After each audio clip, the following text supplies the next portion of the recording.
But it's the hardest weeks. The hardest They're weeks. hard days, yeah. You'll just do. because of the diet, really. Yeah, there's only so much ham and cheese and bread you can eat.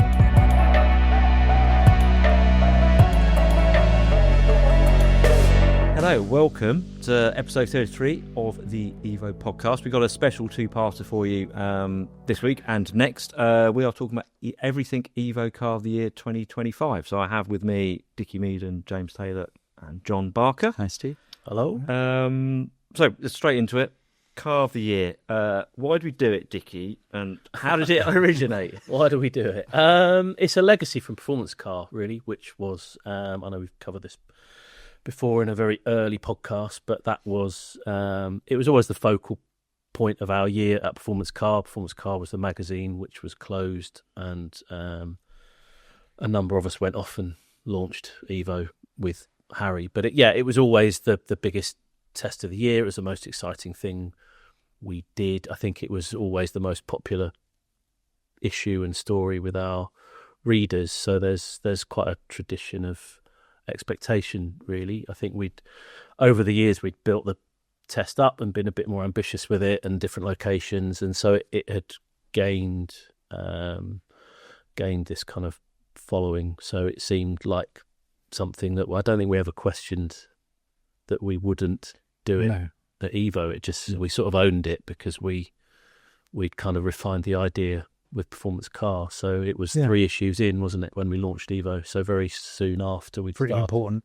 magazine, that one, third one, because you've spent all your money. Well, we spent all of Harry's money by that point, so you're waiting for the revenue to come in from the first one. So I think it saved us, didn't it, lately? I think you could argue that it was the thing that enabled us to carry on. If we'd had if we hadn't had an exceptional issue in that third issue, I think Harry's view of what how we continued would have been slightly different. But that really was a big step, and I think a lot of people noticed it. I think it's probably the issue in the year where we maybe draw in some new readers, because it always is quite an eye-catching test, and I think people talk about it because they're invested in what we've got as a group and why we've come up with the finishing orders we do. So it's part of the DNA of the magazine, isn't it? Yeah, I think. and the cars it's a variety of cars. Everything else through the year is like group tests of similar cars, and then we pitch in all the great cars that we've driven over the year. So you never know what the result's going to be. And on those cars, is a complete spread, isn't it? Because we have second 99, we had a Fiat Punto HGT, and you don't always get it right, Steve. but it's give everything an opportunity, isn't it? It's the best from each class. It is. I think you sort of know it's the case when you do it, but it's only over a longer period of time. When you look back, they really are a snapshot of that year, and a bit like doing our recent eras series. Yeah, you kind of look back and you can see when it was really like a rich period of cars. Strong market. We sometimes had 14, 15 cars, and that's the list we managed to narrow it down to. So you can imagine the breadth of cars that we were choosing from. I mean, I think we've all got our favourites. I think the first one is always going to be my favourite test. I think it sticks in my mind the most vividly. I think, and you look back at the cars, and they're lovely cars, but they're quite mild. You sort of see how extreme everything's become. Yeah. But at the time when we pulled those cars together, they were the cream, weren't they? They were That was it. new 911, 996, Z3M, Coupe, XKR, Jag. Yeah, F355 with F1 shift. It was probably the first issue that probably set out Evo's stall as well. If you were in any doubt that it was a magazine for all performance cars. Yeah, if you wanted to understand it, then that was the best test we did. I think it was an endorsement from the industry as well. We'd enjoyed support from quite a lot of manufacturers when we launched and those first few issues. But I think, again, Car of the Year is like a statement. It's actually we're still playing with the big boys kind of thing, with the established magazine titles, because they were magazines then. They weren't the kind of multi-platform brands that we are now. I still think of Evo as a magazine, but that's a small part of a much bigger thing now. But I think the first one. Yeah, it was a good test. It was in Wales, so so we knew what we were getting into at that point. So we knew Wales. It was familiar ground, wasn't it? Because we'd done some performance car of the years in that area. It was a great big farmhouse, so we were all in the same place. So it was fun. It was a lot of fun, and it was the previous full configuration of Anglesey as well, wasn't it? We had old school one day Anglesey, 2 days before they redeveloped the circuit. So it was a proper with the bus as rough the ready double-decker bus was the office, wasn't it? I mean, It was, shelter from the rain. Yeah, because we did it in November because that's the best time to do your biggest, most important test. Well, we'd try and push it back, wouldn't we? I think car of the year, it's a tricky one because you kind of think it should be the year. January the 1st to the end of December of that year, but it sort of rolls from whenever we do it. So this year was early October, wasn't it? So it'll be roughly October to October, but then I think we tried to push it as far into the year as we could. And there's always a car that's, if we just push it back a week, we might be able to get this one in. So you want to be topical, or I think we felt there was possibly more pressure to be as up to date as we could be with the cars. I'm not sure there is quite the same pressure now. No, I think as a feature, it just stands alone, and people, readers say that they just enjoy sitting down with a big mug of coffee and just immersing themselves in. In fact, it's the issue that comes out before Christmas as well. It's one where people have a bit of time to properly soak it in, and it's evolved a lot. It's a huge 78-page, 20,000 word mag story, but it's also nearly an hour long video. It's going to be 2 episodes of the podcast. We now have more content produced from it. I think back in '98 when we were sat in that bus sheltering from the rain, it was, I think, are we going to get enough images when it's not raining to fill a magazine in the front cover? It puts a lot more pressure on us to produce the content, but I think it's nice to, when you look back at the earlier cars of the year, it almost feels quite selfish, which I think is maybe in my head.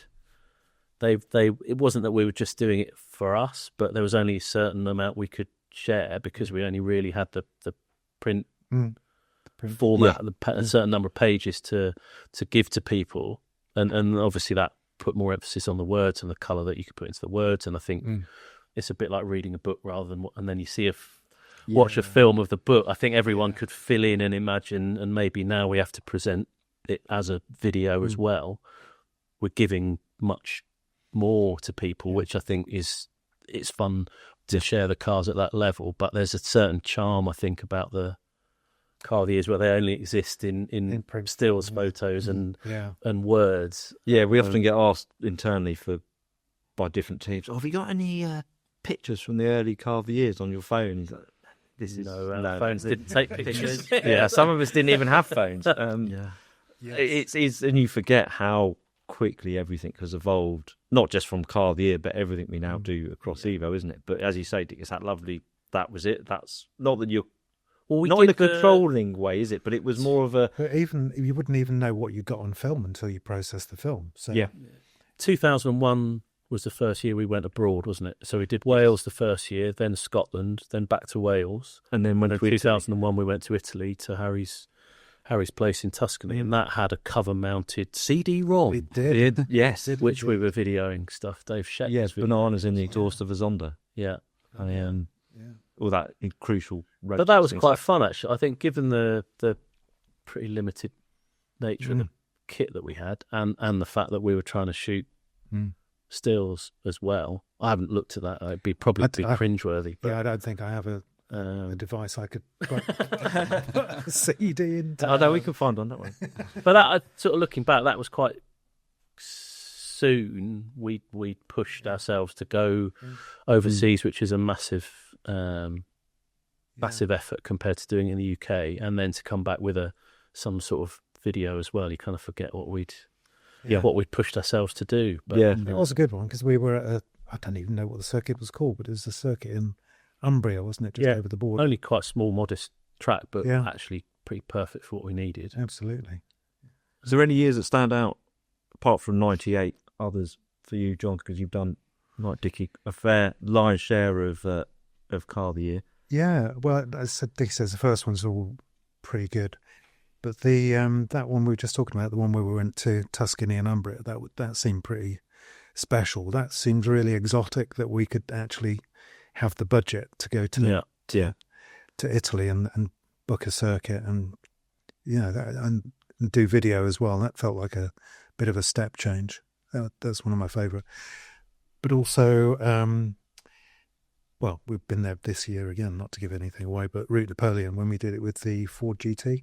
Yeah, 2005 was a great. Yeah, I just great have year. some very specific bits that I remember in my head. One was chasing you down the hill. You were in the 430. That's right, preserving the tyres. Which had no rear tyres when we picked it out from the lesson when we drove Yeah, we had to borrow that from a higher. rental, like hire company, didn't we? Yeah. Oh, wow. I think Nice. probably we've been through a "you'll never have a Ferrari again" phase, so we had to sneak one from somewhere else. Yeah. Well, we thought it was important to include, didn't we? Yeah. But the Ford GT was one of those where you just get in it, do your first drive and think, yep, that's the winner, which is usually a 911. So, yeah, it's a bit of a change. Yes. What about the cars as well? Anything that stands out in those older tests of cars that like the Ford GT or other cars that didn't perform, that we after a year of driving them in group tests and on launches, because we often have that more so now, don't we? Because the launches can be quite prescribed. I think there's always a bit of a conflict, isn't it, between giving a kind of representative snapshot of the year, so it's sort of topped with a supercar and tailed with a hatchback of some description, but it's a very tough thing to for a smaller, more modest car to shine in those tests. It has to be really good, because you're jumping out of stuff with really impressive powertrains or just spectacular, exciting, stimulating things, and then the sort of disproportionate feeling of stepping back into something very normal. But I think when the hot hatches and little saloon cars and things, when they're really good, it's proved over the decades that the cars that have finished high up in Car of the Year, on the rare occasion that those sorts of cars do, they are really, really, really good. Definitely. Really good. They're keepers, aren't they? Yeah, sort of the ones that stick out tend to be the Renault Sport cars, isn't it? The Clios and the Meganes over the years that have always punched away above their weight. Sweet Type-R's had a few good showings as well. But you never know until you get there. Yeah, which are going to be the real shiners and which are going to fade away a bit. There is always mystery, isn't it? That's the nice thing. It's never a done deal before. You say mystery, there's also trepidation of, oh my God, we've taken this car. Is it going to be the right call? We've had that. Any stinkers that stand out? Well, I think there's without burning massive bridges. SL55 a few years ago. Was, but I think again, even though we know how the test works, you do sometimes still fall into the trap of it's usually the cars that we have the opportunity to put into the test, but maybe we haven't driven them properly or group tested them, and you take a bit of a punt, and then they're just, even a slightly above average car will feel pretty flat. When you've skimmed the cream off a year's worth of really good cars. But that's why we have to spend a long time doing it, so everybody gets a good go in every car. It's so important, and the roads are really important as well. When you're driving across to Wales, you've already done the test on the car, haven't you? So you know pretty much where you are. I think, and it's always a collective thing, isn't it? It's never, I think often a regular Evo group test will be, I mean, we're better at it now because there's a few more of us, so it's generally more than one person's view, but it's Car of the Year is the only one where there's six, seven people contributing to and you're all keeping your cards quite close to your chest, and so you have general conversation. What do you think about this? And then in your head you've got this kind of swirling confusion of because initially you get in pretty much everything. It's like, oh, I really like this, or this is great, this, and then there's some that are, well, no, I don't like this, and I think those bookends tend to stay pretty much where they are. But as soon as you drop from first place and up one from last place, it's just every time you drive things, you're just building your level of conflict and confusion, aren't you, for a while at least. Well, that's the importance of the roads, though, isn't it? Because absolutely. you can't just use one section of road, because if it favours a certain type of car, Yeah. other cars will just never register because Yeah. you're not driving in the right environment. You're not giving them a fair crack of the whip. I think we've always struggled as well with. It's increasingly difficult to get the sort of action shots that capture the spirit of the car and keep Aston happy. Is that possible? It's hard to get those on the road. So we've sort of flip-flopped between having a circuit element and not, but there's never like a lap time component No. to it. And it's sort of, if you get the roads right, you don't, the track doesn't really add anything apart from those pictures, but then the pictures don't really Reflect. sit within the test. So I think the roads are always they're the most important thing. Even if you've got a small group of cars, if you've got great roads, then you'll have a good test. But Yeah, because we've been to circuits.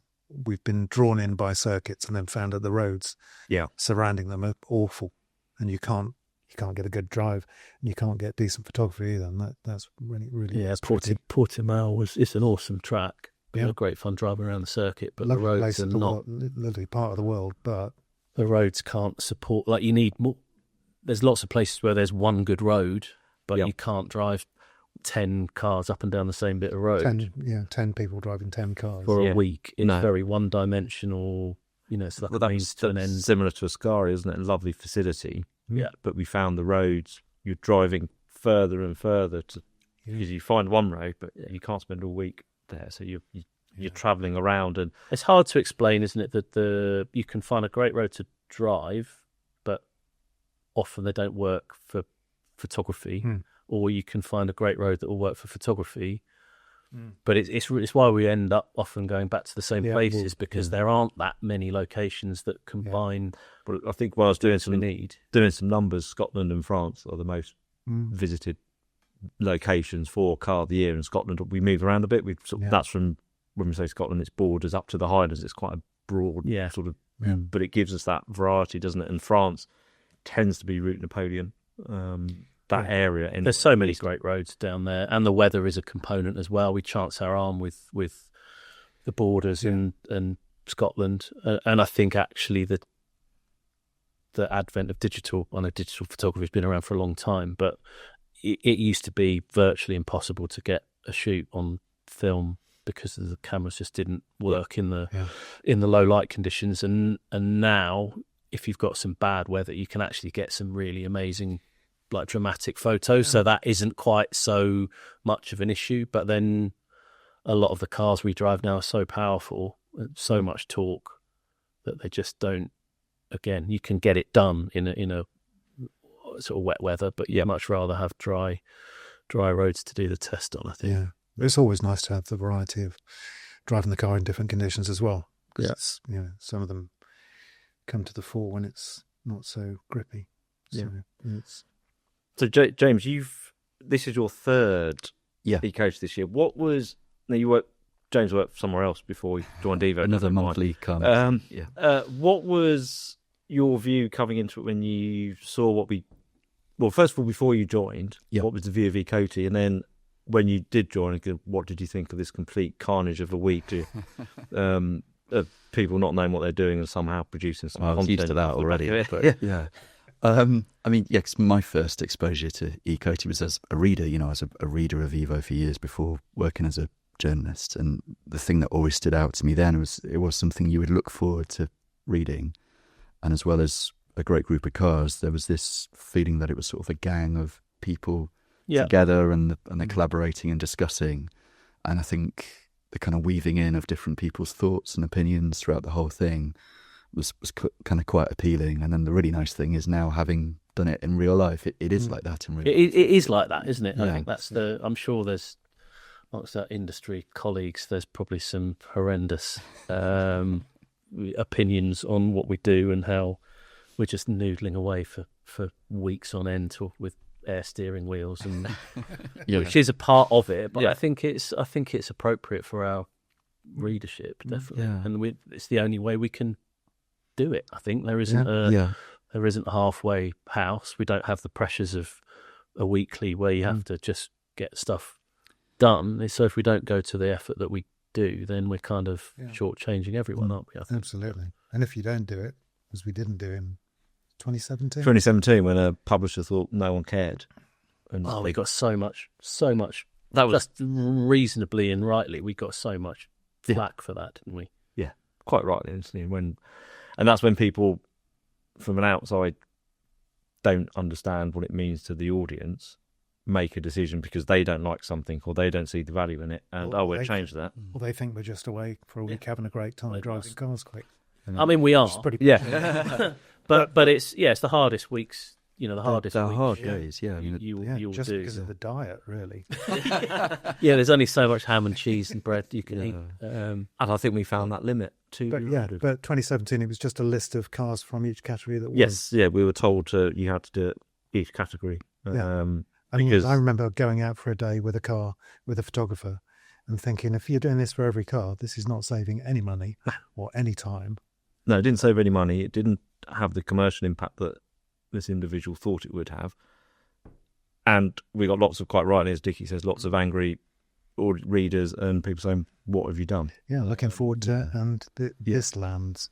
Yeah, I think that collaborative thing of cars and people is a big part of the magic, and also comparing the way Evo does it compared to other magazines. I've done other Performance Car of the Year tests elsewhere, which, again, prioritise the best possible photography and the best possible cars of the year, but it would be done in 2 to 3 days rather than a whole week, and it'd be a smaller group of cars, and we'd still put our heart and soul into it, but you need that amount of time, I think, to fully know the cars. So. And yes, because you can spend all the time getting the stills and the video. Yeah, but actually you're driving the cars for stills and video, but you're not driving them to. Well, there isn't a story to tell, is there? You're sort of illustrating it, but it's not. There isn't a narrative or any kind of building towards a kind of conclusion or a meaningful end to anything. And things do change over the week, don't they, as well? Like you said before, certain absolutely. cars, don't get off to the best start, and then they show their true strengths later in the week. I think it's hard. It's hard to choose the cars, isn't it? I think the criteria is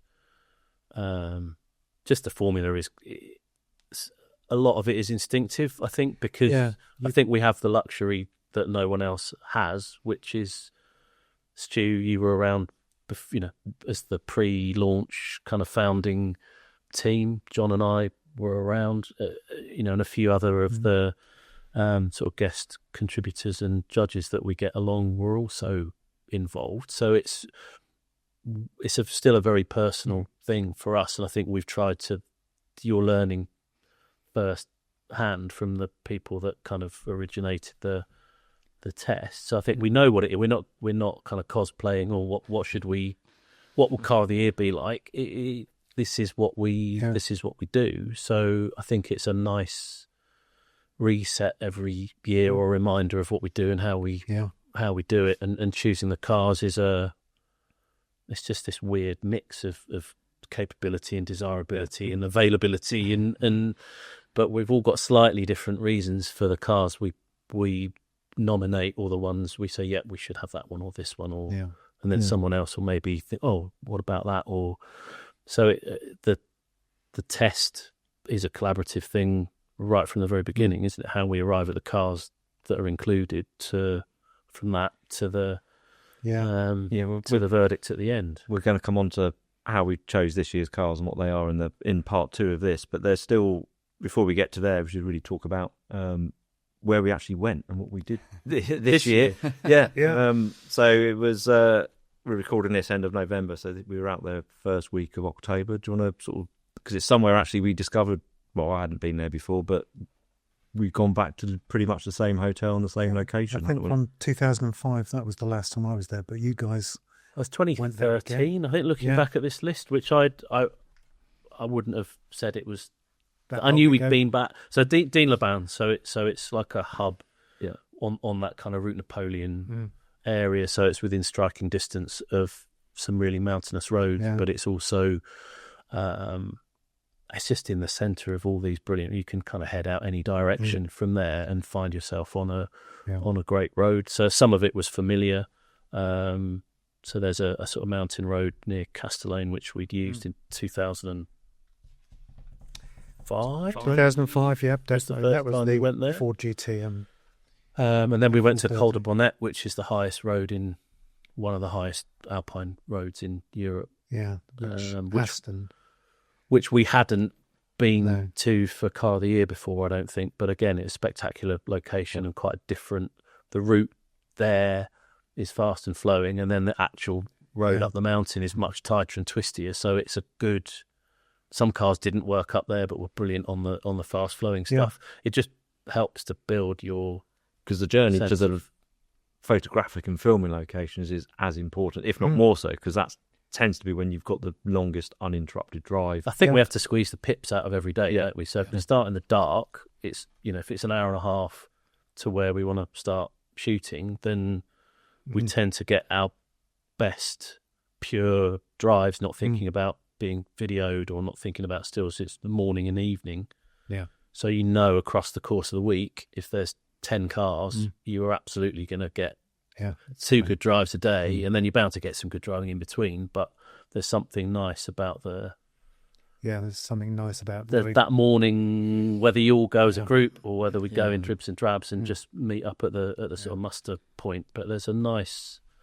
That's what's special. One of the special things about Car of the Year, I think, because you don't get that on a 2-day group test. I remember the very first drive of this year's test, and it was really cool because there was no hurry. We were all sort of leaving in a kind of loose convoy.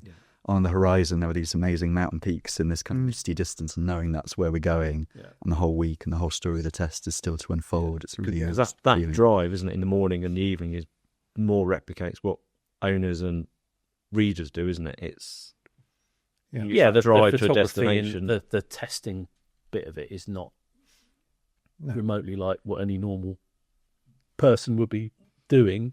So for James, you've written it, haven't you, the last few years, which is a big. It weighs pretty heavily on you, like when you know you're going, and you have to. I've just about recovered because you have to be a sort of helicopter view of it, don't you? As well as being you're trying to think about what the it. narrative might be as you're driving all the cars. Yeah. But I think those mornings, dark, cold mornings, sun comes up. Yeah. Dark, cold evenings, sun comes down, and then all the stuff in between. That's what you need to do to write. How many words? 12. It was 13,000, I think, this year. Yeah, just for the main story, and then there's all and the then all other the other elements. bits, which he wrote a lot of, Stu, as well. I remember I did the 2011 one, and I'd just done about the first half of it, and the designer rang up to ask if we could write it in a different order because he'd used the pictures in a different order. No, I assume you said no. Sure, Yeah, I did. Wow. Oh my God! That was just before I left Evo for Right. Surely it'd be easier just to put the pictures in a different order. Well, you would think, wouldn't you? But you No, it would be. You knew the designer at the time, then you probably think. Wow. Okay, fair. I mean, how... Blimey, glad I wasn't there for that one. Going back to Route Napoleon, a location that we've used for Car of the Year several times, we've used for other group tests as well. Is there a risk of we're going there for the sake of the roads and you kind of prejudge what the cars are going to be like? Or is there such a variety of roads and opportunities that you don't get, you don't, it's not like driving a familiar road where you can kind of take out, well, I know what this road's going to do, so it's just about the car, but... No, because the thing is you're driving some of the cars on those sort of roads for the first time, but also you've got car in front maybe and a car in front, a car behind, and you're referencing against those as well because you probably know who's driving which car as well. So you think, here we go. It is quite funny, isn't there? There's a bit of a if everyone gets in the cars together, there's a bit of jostling because you want I want to follow John, or I want to get in front of such and such, and then other times, more often than not, sometimes you're up for it and you have a real like crazy tear back to the hotel or out in the morning, and other times if you're just feeling tired, you just kind of withdraw yourself from that. And then sometimes like this year I had some amazing drives completely on my own, just like driving for the pleasure of being there in the car, and you learn as much sometimes from just being, I don't know, 7/10 or whatever that means, but you're not like pushing yourself or the car really hard, but it's a much more mellow experience. And then you get all the frantic stuff as well. But I love that location is, I think it's probably the best area of certainly in Europe, I would say. And the drive there and the drive back feel like different roads.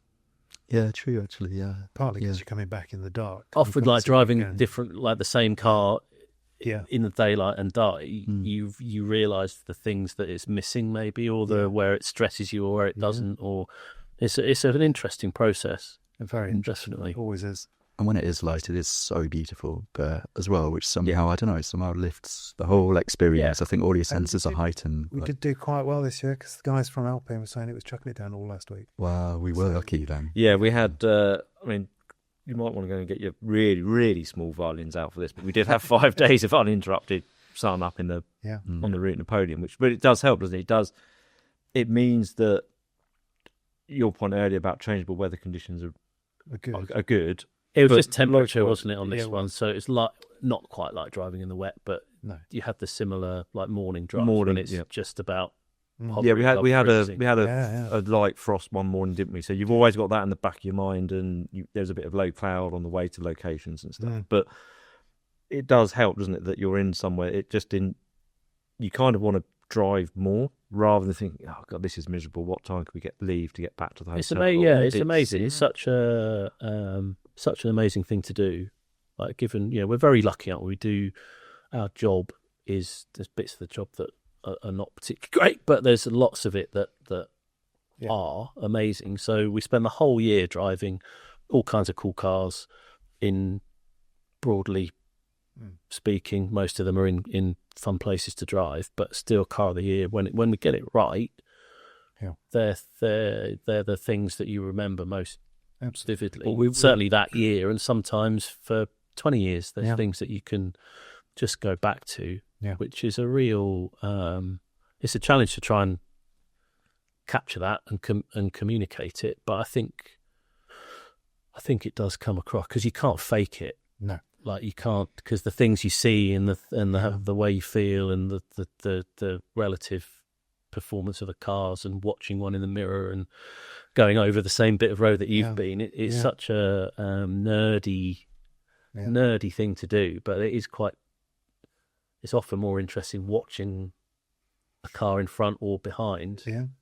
But it can give you sometimes that context of what you felt, isn't it? Because you're then seeing.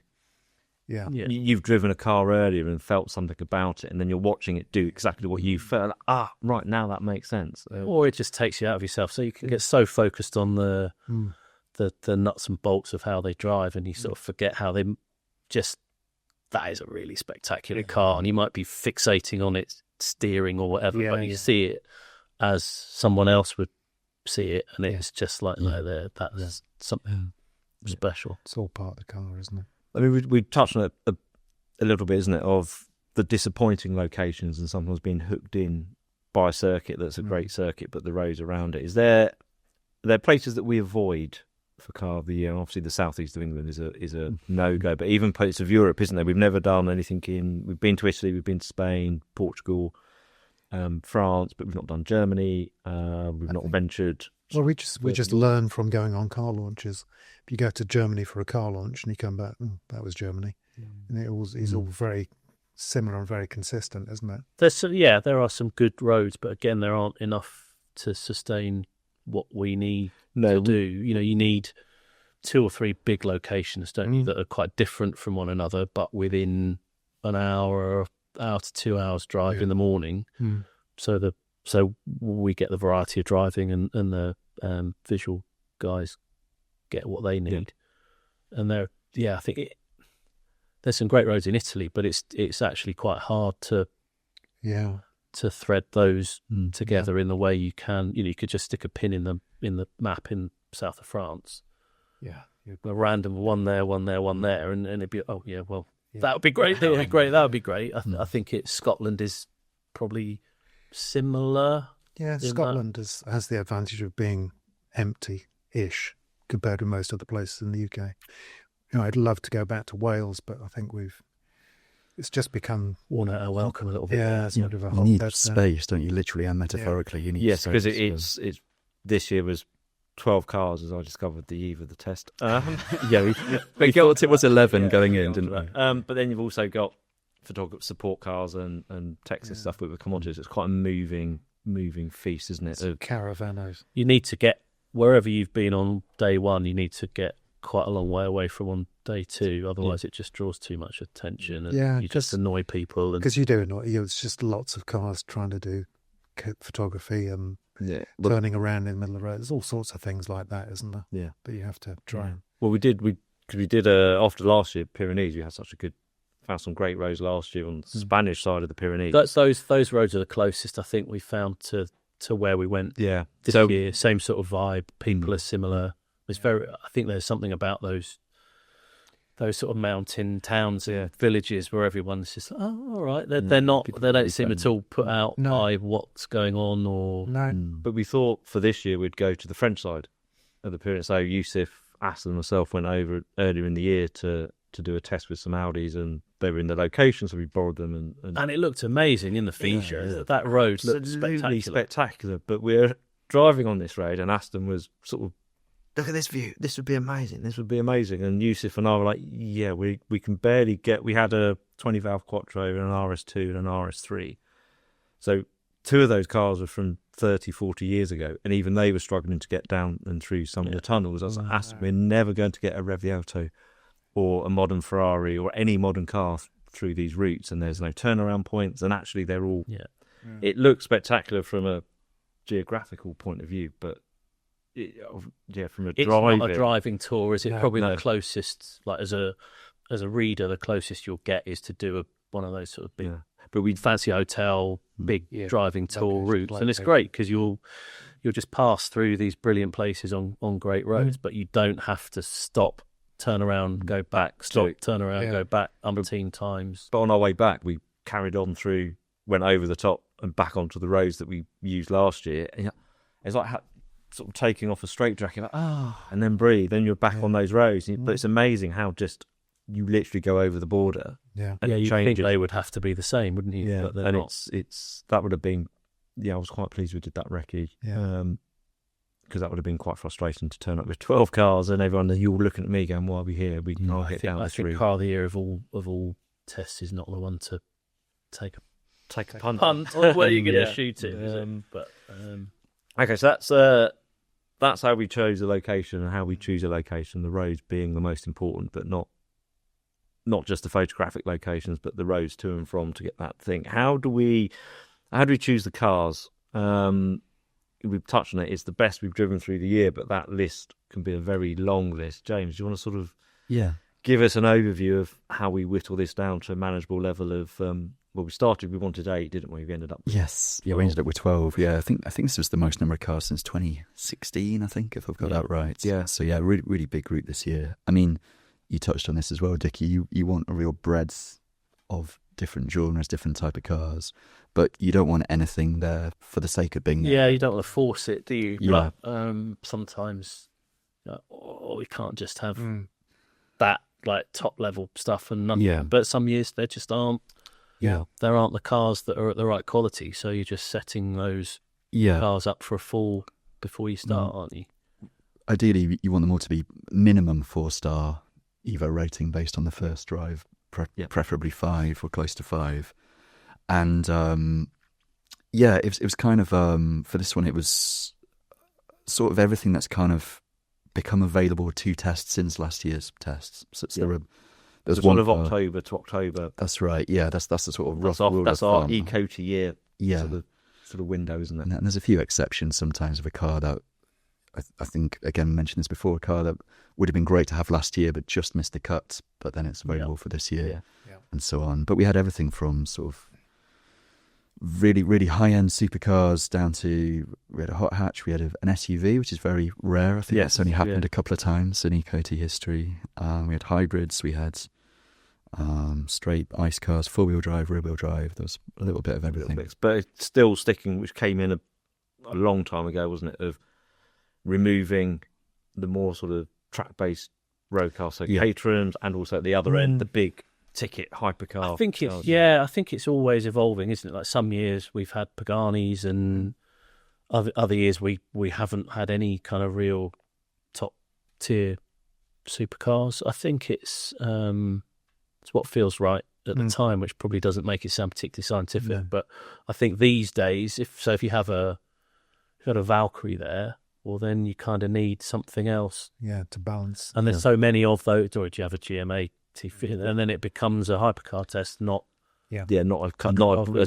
car. And we've done a few two-parters, which sometimes it works really well, sometimes it hasn't. But I think there's a sweet spot, isn't there? I think. Yeah. And we were sort of 8 is the manageable number, 8, but then 10 feels better. And then if you go for 10, You might as well have. then 12. there's always a couple of others, and then it starts to get out of hand again. But I think this it was a year great bunch this year. a strong bunch of A cars. strong bunch. Also with the really sort of hairy stuff, sort of lightweight specials or more track focused stuff. Like you said, they're really, really long, hard days. You start in the dark, you finish in the dark, driving on all kinds of roads, doing a million 3-point turns and everything from crawling along at walking pace to flat out strops through to I think Dorsing stuff over has the to be slopes. a little bit relevant as well, doesn't it? I think the really high end sort of extreme supercar, hypercar things. I mean, it's pretty hard if it's it's not that case now. But when we'd have a GT3 911 or something, they were all sold out. So, and there'd be a number of cars that people couldn't actually buy unless you've got an allocation. So even that made it. You'd get sort of people muttering, "So, what's the point? I can't." Yeah. So if you have the top tier hypercars, I don't really know what it would prove. Everyone we've covered those cars in here anyway. Yeah. They know what they are. But similarly, making people drive to the middle of France in a Lotus 211. 211. Yeah. That's what Henry was employed for most That's of right. the time. yeah. A 340R to the middle of Wales in. Well, I think, the first cars here, I drove to Dartford to pick up a 7 to drive to Anglesey, and drove. I remember driving it back on the Friday night and sitting on the M25 thinking, okay, this is great, but I see what the staff writer now does, which is drive a Caterham 7 from northwest Wales all the way back to the southeast of England on a Friday night in November, which was Yeah. but with no heater and no roof and all sorts No. of thing. It can be. done that on semi slicks as well. Yeah. It's raining as well, which Yeah. is not a lot of fun. this is fun. But So it is But it's also, All you want the cars, we never want to set a car up for a fall and just have it there for the sake of it. So, and when a lot of the driving is from the hotel and it's a couple of hours to the location, that's when you're forming sort of your core opinions. And if that's a journey that doesn't suit either a hypercar or a track special that you can drive on the road. Sometimes there's certain cars are, like a Caterham 7 is actually quite a habitable thing to be in, isn't it? With a roof and heater, and they're once you're in it, they're comfortable, and they'd be great to bomb along those roads in. But something with literally no roof and no windscreen, and you have to wear a crash helmet. It's kind of It's not in the right. they're fun shapes, and there's something completely different to drop into the test, which has its merits, I think. But on balance, I think when the years are really strong, you don't need to put those kind of oddball things in there. No. Well, before we get on to the cars, then we're going to run through the 12 cars that arrived in Dean Laban. Let's have a quick break. What have we got? Digestives and some posh Biscoff, the only Lotus product any of us would like to or we're allowed to sample. So we go and have a cup of tea and a biscuit, and we will see you in a couple of minutes.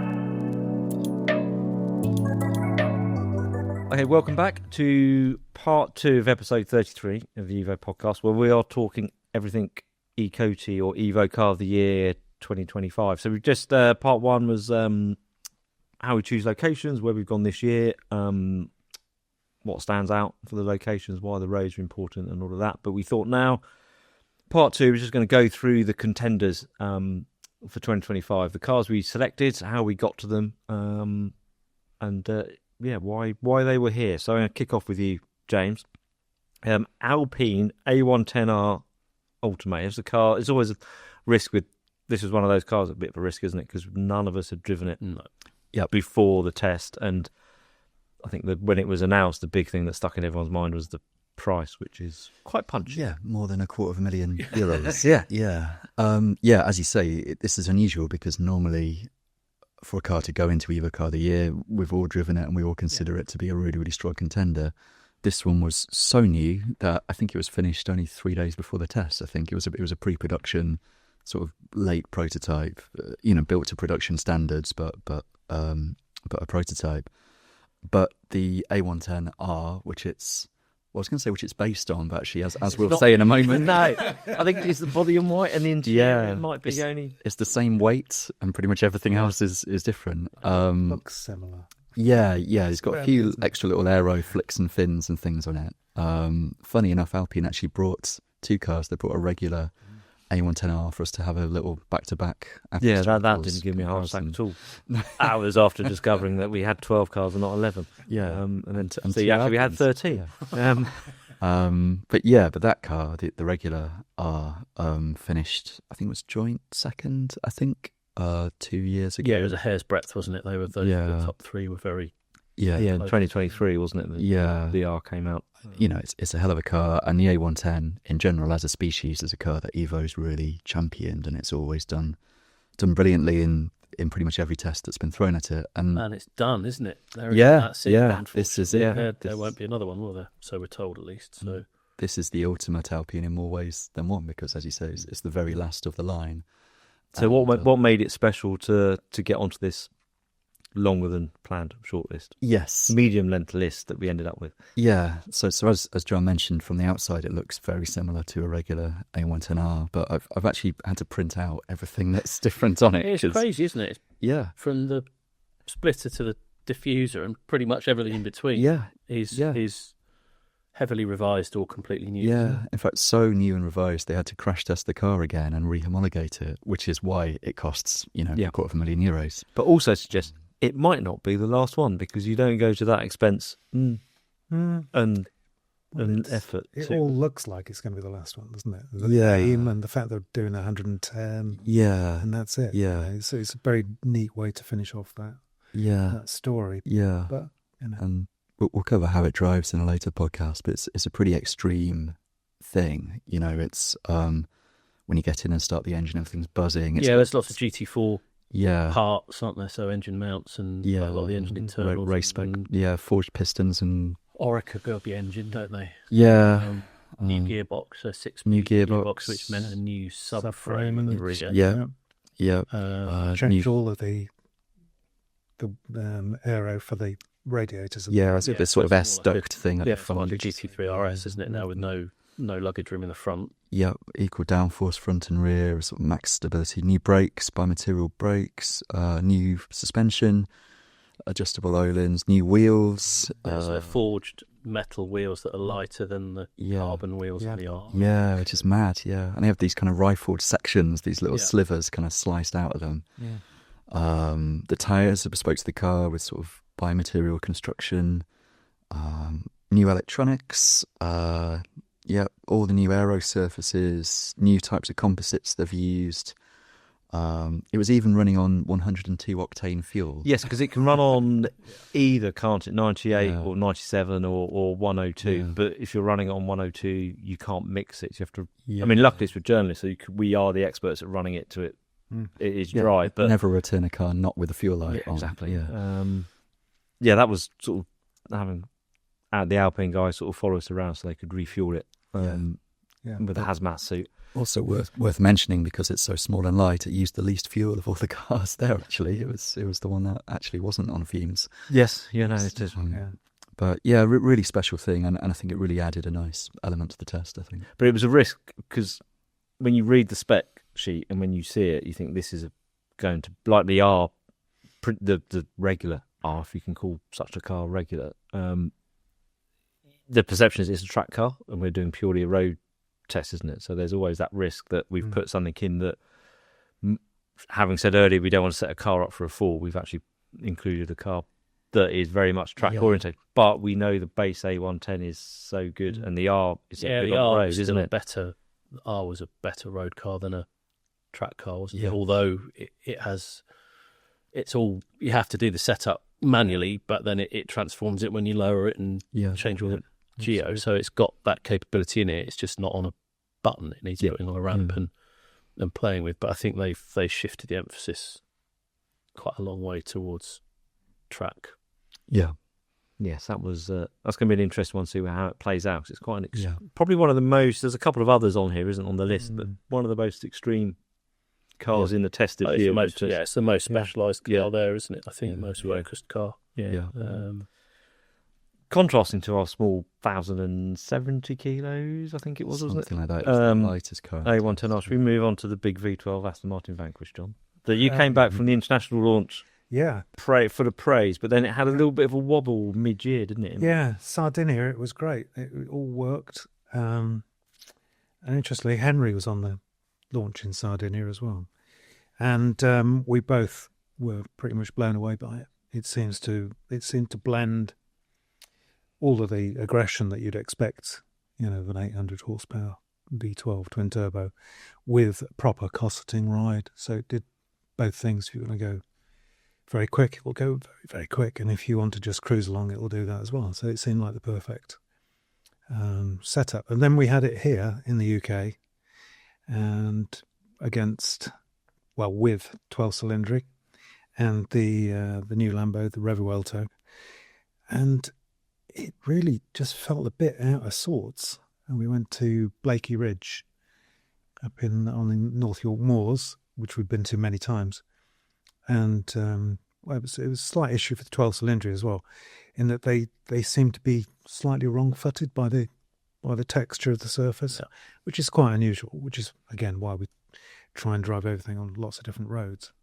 So having stock went up and then its stock went back down, we thought we just got to give it another chance, really, because it's such a big car, such a handsome car as well. So it looks great. It does, even in sort of Doom grey with black wheels. Terrible spec. Terrible spec, Kevin. Do not do that again. I mean, there was some beautiful cars at the launch. There was a dark red with light gold wheels. Which I think that was the launch colour, wasn't it? Yes, sensational. I think Henry summed it up. It was as drab as a wet night in Dundee. Actually, Dundee's really nice. It is, weren't they, last year? But yeah, it's on these roads. It should excel a bit more, shouldn't it? Yeah, and I think with them, obviously some roads are going to suit it because we know the roads. Yeah, some of the roads anyway. So we know there's going to be tight and twisty. Yeah. But it's always, this is the should be more in its element, shouldn't it? Yeah, should be. Yeah, and it'll, just in the same way that the EA110 will be perfect for some roads and not perfect for others. Yeah. There'll be the variety there. Hopefully to let it shine. Looking forward to it. Next one, Audi RS3 Dickie, which we drove down in. We drove 3 cars out this year. Yeah, there's a bit of a little mini convoy. Convoy. The Audi was one of them that we drove down. Embarrassingly, it's the cheapest car in the test this year at £63,000. Yeah, that's kind of where we're at with the world of interesting fast cars. It's not for lack of trying to. Yeah. No, I think we'd to give it some context. So the RS3, it's obviously not a new car, but it had been revised, and we enjoyed it a couple of times across the year. So we did a big 4x4 all-wheel drive high-performance car test. So we drove them all back-to-back, even though they were quite disparate cars, and then John explored the different hardware and how they worked. And we really enjoyed the car, and I think we're at a point where you have to make the most of the unusual, interesting powertrains while you've got it, haven't you? So that 5-cylinder engine has always been pretty special. So I think we wanted to have a car that could represent the more affordable end of the spectrum, even though it's still quite a lot of money. But we felt like this was like a little not a mini supercar, but it had something of that occasion and excitement in the powertrain. Yeah, it's an exciting car, isn't it? When it's wound up, and like a lot of the cars with the modes, isn't it? We had it with A45 and GR Yaris as well earlier in the year. Yeah. And it because the changes they did to it for this, because this is one of the cars that was launched after last year's test. It's very much software changes that they've done to the dynamic modular unit in the back for the torque there's splitters. So rear so stuff, isn't there? it's sort of that fine tuning, similar to what McLaren had done previously with Artura. Yeah. Not to the same extent, but I think there's certain cars that have gone through their life cycle and they're right at the end of the line, aren't they? So I think they've had to maybe take certain cars maybe a year longer into its plan Yes. than they'd originally thought. So all the engineers have got their list of, well, this is what we would have done if we'd had time. So they've had the opportunity to really polish things and refine them, and it's their last chance with some of these cars to get them where they wanted to be. So I think for all those reasons, it felt like a good car to include, and Audi generally, their direction is away from. It'll probably change by the time this podcast comes out, but yeah, they were known for cars with great petrol powertrains and they're sort of high end, high performance cars, and they're gradually falling by the wayside, aren't they? Yeah. So this was our bit of a last hurrah, I think, for that car. And on this, again, on the roads, it should do. There's some roads it will. It should shine on because it's almost tarmac rally territory, isn't it? So it has a good opportunity. Another new one, derivative, and the first of our cars where its predecessor has been an eCoty winner, the BMW M2 CS that had just got over its jet lag because it's been flown in from Mexico. That's right. From where it's for built. the test, from where they're built. Do you want to just run us through that car? Because that's quite a. Yeah. The M2 is the RS3 is the end of sort of Audi's potential sort of petrol engine sports cars. BMW still seem to be, thankfully, producing them, and the M2 and now a CS. But just run through the highlights of this car and how we think it would do. Yeah, so as you say, big shoes for it to fill because the previous M2 CS won eCoty overall, and so did the M5 CS. And we've had other CS versions of recent BMWs that have been sort of good but without troubling the podium. We've had the M3 CS and the M4 CS most recently last year. So with this car, it's the kind of CS recipe of a bit less weight, only a little bit less weight because this is still a 1,700 kilo car, but quite a bit more power. So power's gone up from 473 bhp in the regular M2 up to 523. So pretty big hike. A lot more cooling. If you look at the front of the CS, there's kind of no grille. It's pretty much all fresh air that just kind of cuts a load of holes in the front. And it sits a bit wider. It's got that sort of slightly kind of pugnacious kind of stance. They've put a white duct. Yeah, it's good duct back as well, isn't there? It's quite a compelling thing, isn't it? It drives how it looks. Yeah. Quite a lot of tension in it, isn't it? Yeah, it feels like elbows out. Yeah, but ready to go. Yeah, whatever you want to throw. Yeah, looks and black with gold wheels. Black with gold wheels. The one that won company. Yeah. Just to really add the pressure. Yeah. And you notice, John, on that duct, because there's a big kind of ski jump of a ducktail on the back, and they've raised the BMW badge as well to make sure it's nicely visible to everybody. No, it looks a cool thing, and sort of rear drive, but obviously only auto now, no manual. That's right. Option. Yeah, one of the controversial things about this CS is it's auto only. But I think we wouldn't. The manual gearbox wouldn't take. It's not an all-time classic, is it? Manual M2 shift. It's nice, but not amazing. And as you say, with all the extra power and there's more torque as well. The auto can take it, and the manual wouldn't be able to. No, fascinating car, particularly again on those roads. It should shine and have a good opportunity.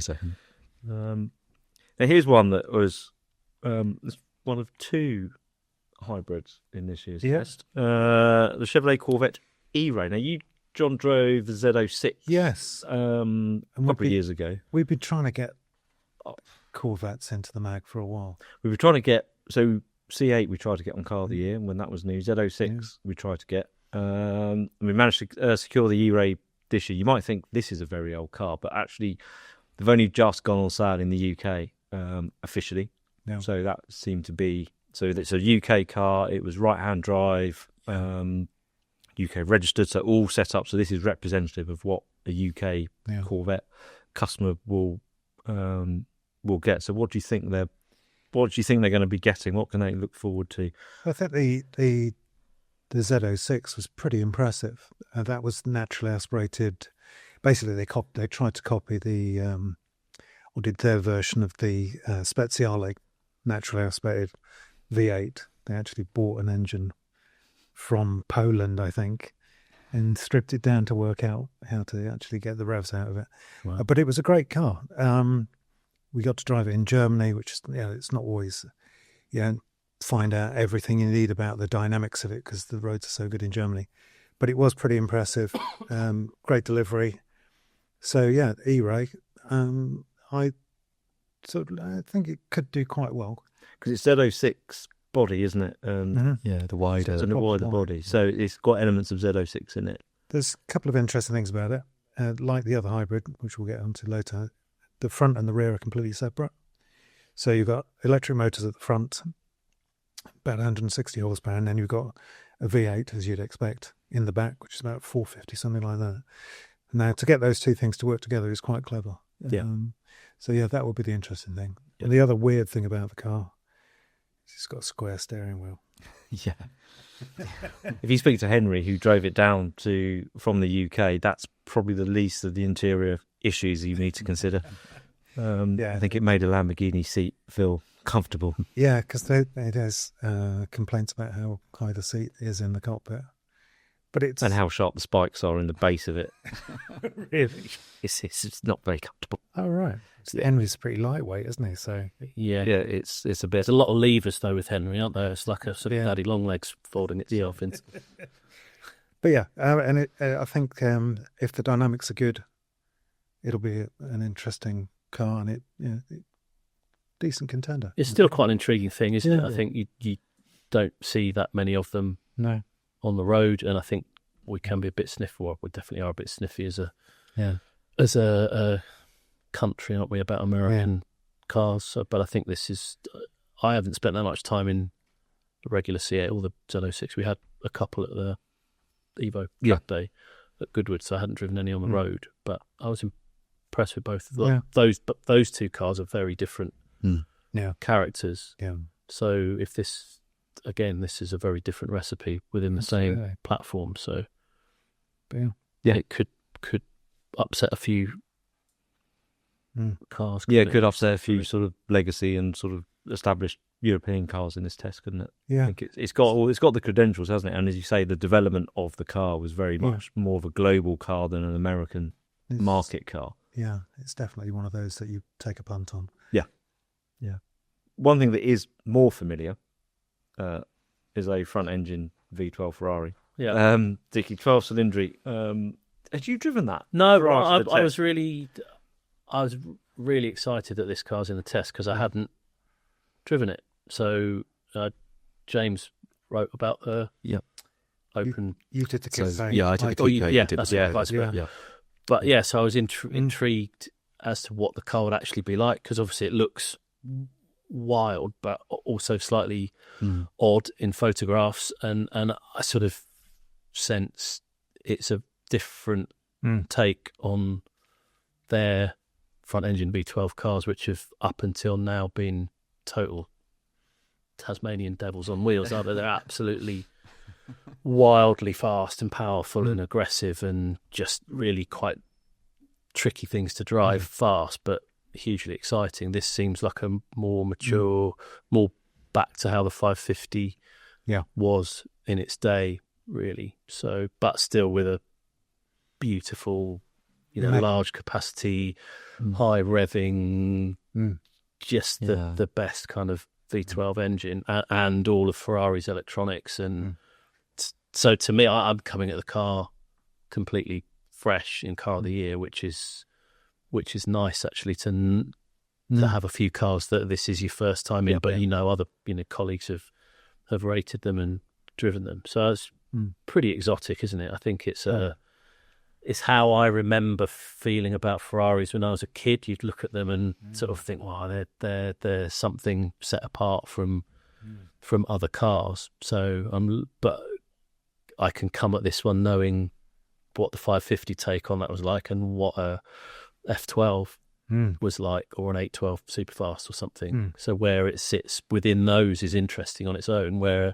Wherever that sits amongst our group is another another thing. But it's always great to have a Ferrari in the test, isn't it? And again, it was another car that needs a more variety of roads to sort of show us what it can do. Yes, it was in Luxembourg. That's right. Yes, yeah, probably. Nice driving Mecca.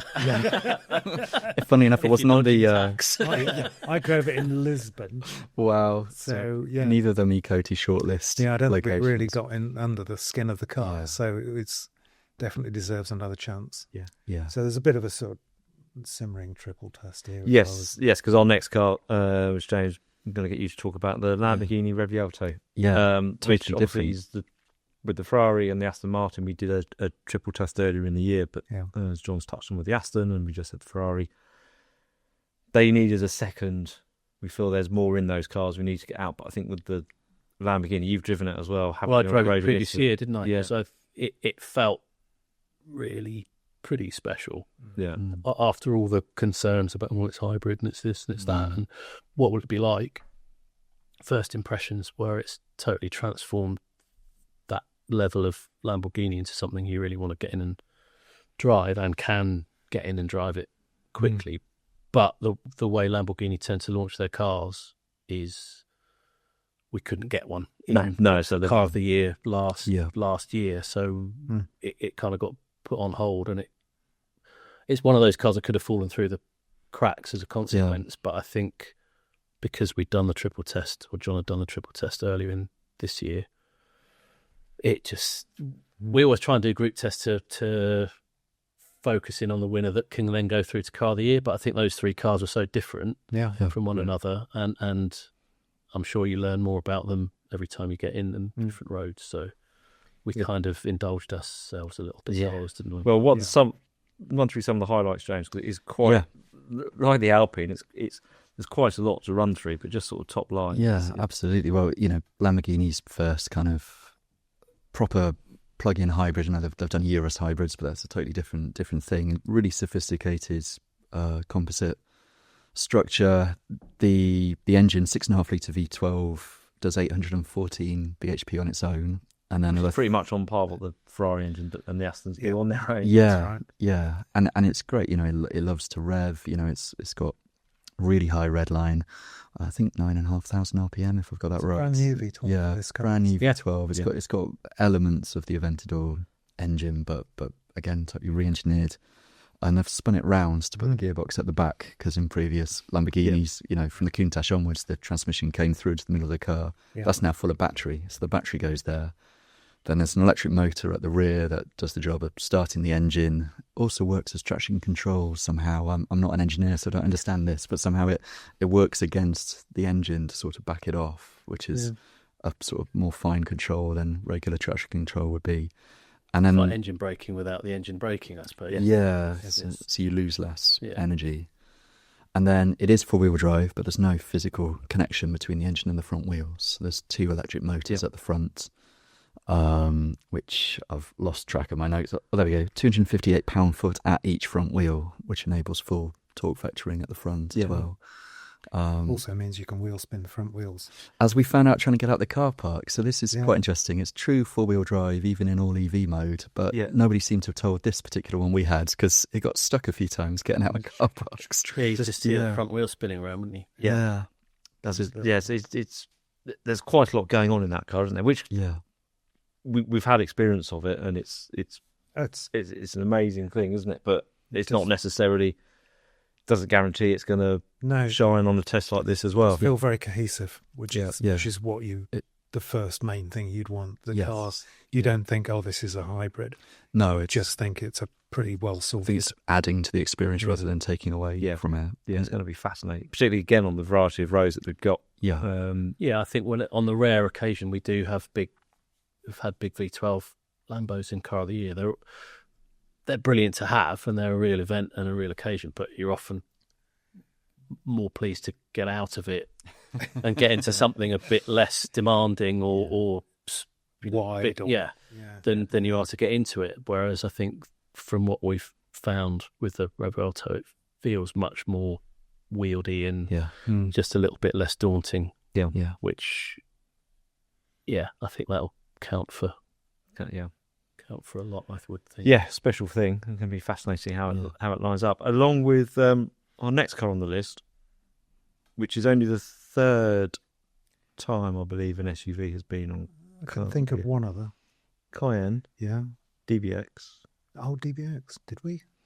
Yeah, that was the big COVID year 2020. when we had a million cars. We started off at Anglesey and then we moved on to... So yeah, we had DBX to... What else were you thinking of? I wasn't. I thought we'd only had done the two. So. Yeah, no. So then, There's your also a Nomad hybrid as counts. well. I think you'll find mild hybrid. yeah. So and it's the second car with a BMW engine. It is the Land Rover Defender Octa. Yeah. Yeah, I've not driven this before the test, so... Did you do what quite a few people did when they saw the car on the list, messaged me and said, why is the crew car on the list? No, I didn't, because I think this has all the potential to be like the original Overfinch Range Rover, which was something that I really enjoyed driving back in the late 80s, because it's stealthy, because it looks... Yeah. And this looks like a farmer's car, but with 600 plus horsepower. And I did research this for the four-wheel drive test that you did with Volvo Alto. Yeah. So I had a chat with one of the engineers and talked through the 6D, which sounds fascinating. You know, basically they have engineered this car with the sensors that they can constrain the car, so the mass never gets away from the car. So it's like having the It does without roll bars as well, doesn't it? So it's a bit like the McLaren. In principle, it works in that way, doesn't it? So you get the car. You get good wheel articulation in a straight line, but then you can sniff it all up for the corners. So, you know, with a great big V8 in the front and, you know, that sort of handling potential, I'm really looking forward to having a go. And we enjoyed the Sterato, didn't we? Oh yeah, with knobbly tyres on it. Yes. So there was some debate, because I've been running an Octa as a long-term test car, which has been great. But I was championing the car because I love it, but I was also slightly wary, thinking, oh God, what's everyone else going to think of it? And it's one of those cars, is it just going to feel like, the hell's this doing here? Imagine jumping out of a Revo Alto into a Defender. 2.5 tons. Yeah, 2.7 tons, I think, with high rise. Yes, 2 meters tall. Driving a block of flats. These professional off-road knobbly tyres, which are you have 3 choices of tyre with the Octa. So there's a regular 22-inch all-season, so conventional SUV type tyre. Then there's a 20-inch sort of slightly more off-road biased tyre, and then there's these POR tyres on the same 20-inch rims, which are proper knobbly things. So it shouldn't work. But experience of the car. So you chose the tyres then? We drove. I had a slight sort of wobble, thinking, oh God, is it going to be better on the 22-inch, more conventional tyres? So we had a car actually at our last Goodwood track day, and I drove the 2 back to back and had a quick drive on the road. But the knobbly tyres are integral, I think, to the whole, and they developed the car around those tyres. It's always a good thing, and developed it to work on those. So it seemed like you'd kind of be missing the point if we bottled it and gone there on the conventional tyres. So I know it's very high in those passes. You might find a bit of snow. So. Yeah, well, it was good for turning around as well, because you didn't really need to worry what you were, just smash it through anything, really. Yeah. So if you're wondering why there's a Defender in the test, blame Dickie. Yeah, my fault. Yeah. No, I've driven it before as Bob drove it. It's that car as if Land Rover made a GT3, this is what it would be like. And if Porsche made a Defender, this is it's what they could. Yeah, Porsche had all those options on a Cayenne, didn't they, with the bash plates underneath and different tyres, and they didn't really market it as such. But I think it's a proper thing. It's oddball and it's a bit out there, but I think we did have experience of the Range Rover SV as well, didn't we? Because that shares the same engine and 6D suspension, and that was really impressive. Albeit in a slightly different context. So Something a bit more than Evo on the list, and another derivative of a former eCoty winner, Maserati GT2 Stradale. Dickie, do you want to sort of talk us through? Well, it's sort of the anti-Revuelto, isn't it, really? Because it's like they've forgotten that all this is going on. So it's a pretty simple recipe, isn't it? It's lighter, more power, more aero. It's like a much more aggressive version of MC20, but it seems like quite a throwback when we're talking about hybrid, all-wheel drive, purely electronic front ends and sort of ice-powered rear axles. This is a very old school recipe, but I think we were all drawn to it. I think Henry did the launch. Didn't he, down in Ascari, and experienced the fact that, again, reminded him that the roads aren't very good round there.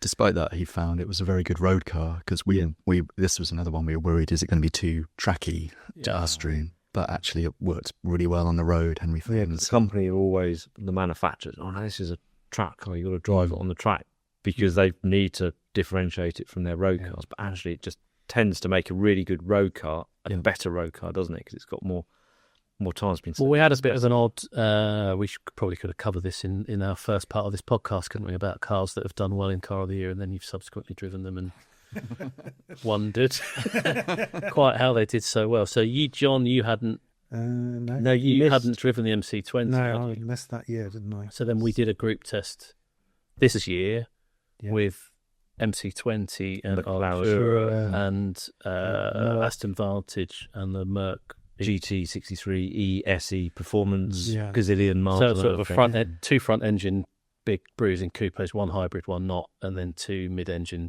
supercars, one V6 supercars hybrid, one not. So we drove the MC20 and it was on the same roads, weirdly, that we did Car of the Year on, and it's just aged like disproportionately quickly. There's still brilliant things about it, but then everything that Henry said about the Stradale seemed to point to a lot of those things being addressed, and then kind of overcompensating with additional power and grip and the kind of track focus. So I think it's going to be an interesting addition to the group. But I think Maserati's in a bit of a, I don't think they really know what to do they? They're another one that's kind of decided they were going to go down the high performance EV route, and now they've they create out of that a little bit, haven't they? So they're kind of stuck at the moment. But because MC20 was designed to be ICE and BEV, and then they canned the idea of sticking batteries in it, so you've got this compromised chassis. But it does sound like with the GT2, well, if we're not going to go BEV, let's just spend some money and turn this one up. I think it's like all these companies, isn't it? There's very talented, kind of passionate people that working within those companies, but sometimes they're brought to the fore, say Ferrari or Porsche, and then other times they're kind of annexed in a little corner of the workshop, and they're allowed to do their thing every now and again. But I think this it's so different to all the other stuff in the test at that level. It's very, very pure, very simple, and looked amazing in hardcore, in rose gold satin paint. Yeah, had a special Fiore searing paint, which looked fantastic. Yeah, it's very, the whole thing about it looks special, doesn't it? It doesn't just look like a wing. There's not just stuck a wing on the back. No, all of these surfaces. And I think most of us were quite. Obviously Henry had driven it, but I'm not sure how many others of us. No, we hadn't. No, had been near it. So I think again, Henry. it's quite nice to go into a test and not immediately start to rank them, predetermine where you think the cars are going to. Made us do that anyway, didn't it? we'll come on to that. And it's also got the more configurable driving modes, which normally sort of makes us sort of yawn. But actually, it just shows the level they've gone to, as you say. We can turn the wick up on this, and what else can we do? So different stages of and it controls as well as the traction control. It controls the EDIF as well. I think as well. So Corsa is more Corsa-y. Yes, So it's going to be a fascinating car in this group. another car that's full of technology at the other end of the scale is the Mercedes AMG GT63 Pro. Yeah. We had the choice of, I think there's 5 AMG GTs available, isn't there? From the 43 to the SE Performance, which is the hybrid 800 horsepower thing. But we went with the Pro, which we'd only driven on track. Yusuf, who was on his first car of the year with us, he'd driven it on track. You'd driven the SE Performance on the launch, and you'd driven it on that test you just mentioned. Yeah. And I think we've all driven either Pro, because we were with Yusuf, because we were all on that. That was part of the all-wheel drive. Yeah, I was the non-pro. That was non. I was non. Yeah, wasn't it? Yeah, so we've all driven a variation of V8, but we went with the Pro. Yeah, we decided to go with that because it's the most driver-focused sort of version. I mean, the last time a GT Pro was in this test was, I think, 2019. Yes. Back then, it was a totally different car. You know, as rear-wheel drive as cars get, massive wide arches. It was a sort of GT3, yeah, that GT2. felt like you were sat on the Via Lengwood at the Nürburgring. Yeah. Got in that old Pro. Quite close to an ethos to the Maserati we've just been talking about, actually, whereas this is very different. Pro's more of a sort of spec thing than a standalone model, so it's better brakes than standard, a bit more power, so it's got another 27 horsepower, another 37 pound-foot of torque, so 604 bhp, 627 pound-foot. Massive front brake discs. It's got these 420mm carbon ceramic front discs and sort of extra cooling measures. So the idea is that it's an AMG GT. You could do track days in, but without losing its sort of grand toury. Yeah, it's reusability, which is quite important for that car, isn't it? They want it to be more day-to-day, because the original was very much more of a... Yeah, it's sort of more purist, wasn't it? Yeah. But it was noisier, and it was it's quite compromised, wasn't it, in its layout, and it was much more of a AMG wanting to do a headbanging 911 type rival, I think. Whereas, I mean, something we didn't mention in the first half was how Car of the Year came about, and that for quite a few years, the way we would arrive at the winner, it was like the car that you would want to spend a year with, an entire year with, basically as your daily driver, or as close as you could get to that, which I think probably feeds into why we've always felt slightly uncomfortable when there's been a 340R or a 211, or because it is too outlandish. So I think it's kind of a bit of a mashup now, isn't it, of thinking that there's an element of that in some of your considerations, I think, but the GT63 certainly that car. You can imagine just settling into that car and using it all the time and appreciating its full scope of performance. So I think you kind of recognise it's still got elements of the original GT, but it's a slightly smarter, probably slightly more grown up proposition now, isn't it? Yeah, because the original was 2015. We had it on Car of the Year, and it sort of it wasn't great initially, but I think they kind of as the model extracted more from the car and took it in a more appropriate direction. Yeah, it evolved into a much better car. But that very first one we experienced in 2015 was a bit in that company felt a bit didn't know what it wanted to be. So it'd be fascinating to see how the Pro, as you say, it's the sort of the most focused one that you can buy, but it's not the most powerful performance one. And it's slightly, compared with that early car, it's slightly more compromised because the engine and the gearbox are at the front now. Yes. Yeah, it's not a transaxle car, is it? So I've taken away some of that focus, but for more usability, which was the remit. And the other end of the scale, we've been sort of big advocates of Morgan over the years with the Car of the Year, and this year we had their all new Super Sport. John, give us a rundown on that car. Well, that's another BMW engine, isn't it? Yep, our third one. 6-cylinder this time, twin turbo. Probably more power than you need in this car, 'cause it's only about 1,000 kilos, isn't it? Yeah. This is probably the first result of the first product from the company since they brought in all their new guys, and the sort of car that they've been promising us something that would be a bit more dynamic. Always to it. So it's the same bonded aluminium chassis, but with a completely new look on the top, which I think is just fantastic. It looks like a concept car. Yeah, it's beautiful, absolutely beautiful thing. So they've cleaned it up, tightened it up, The chassis apparently is much better sorted now. Yeah, I think it's great that a small company based in Malvern can make a car that they can sell all around the world, thanks to BMW, helping them with emissions kit and all the rest of it.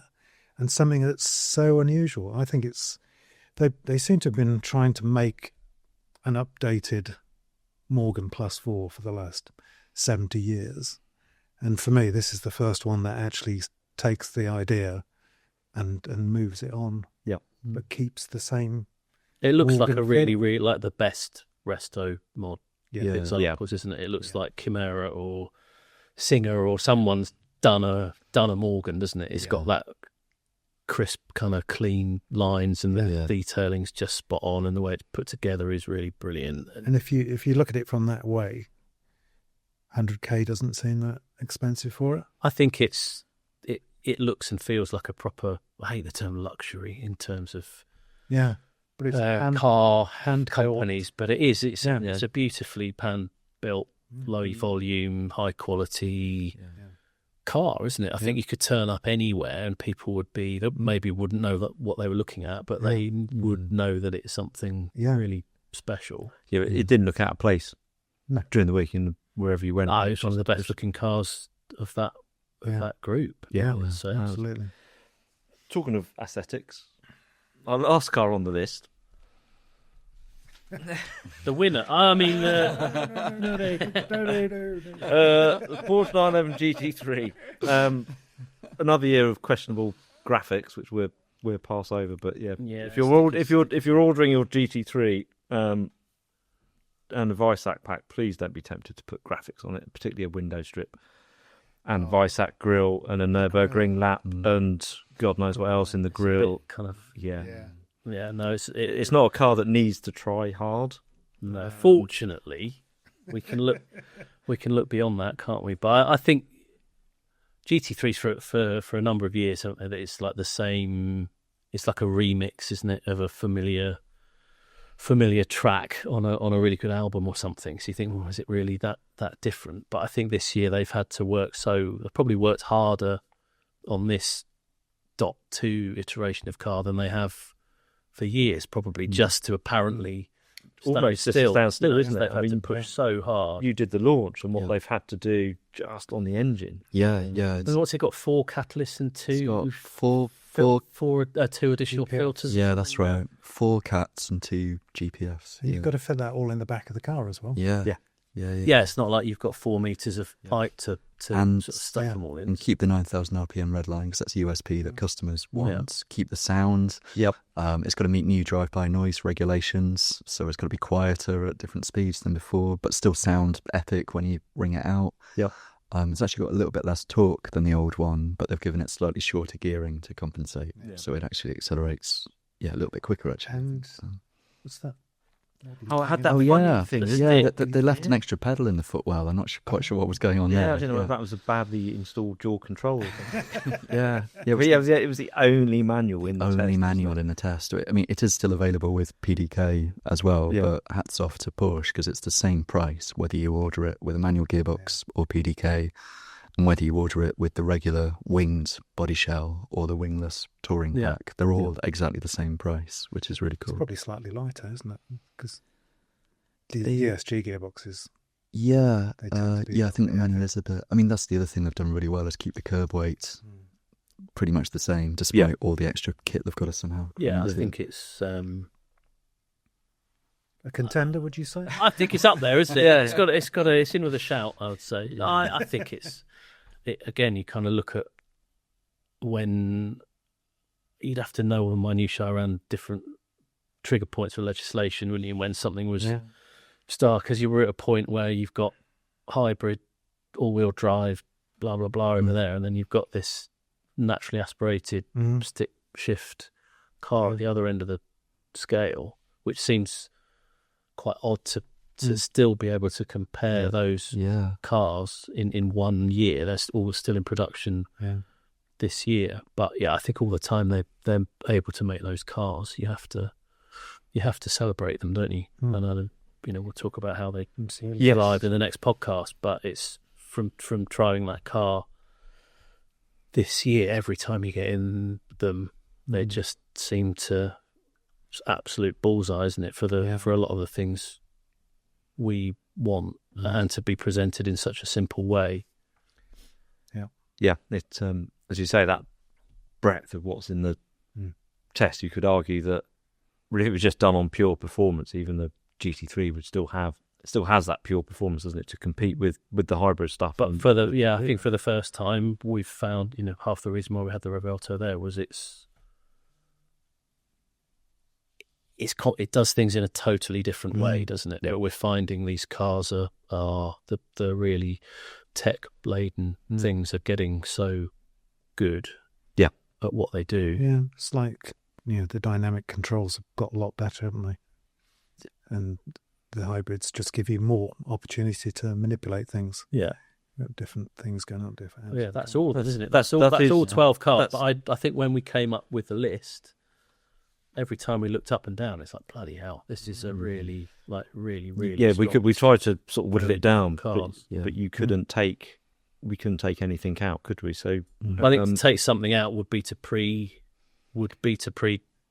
it, wouldn't it? Yes. And actually, we genuinely weren't sure how it would shake out at all. So I think we probably came to it with more open minds than some years previously. So we'll bring this episode to a close.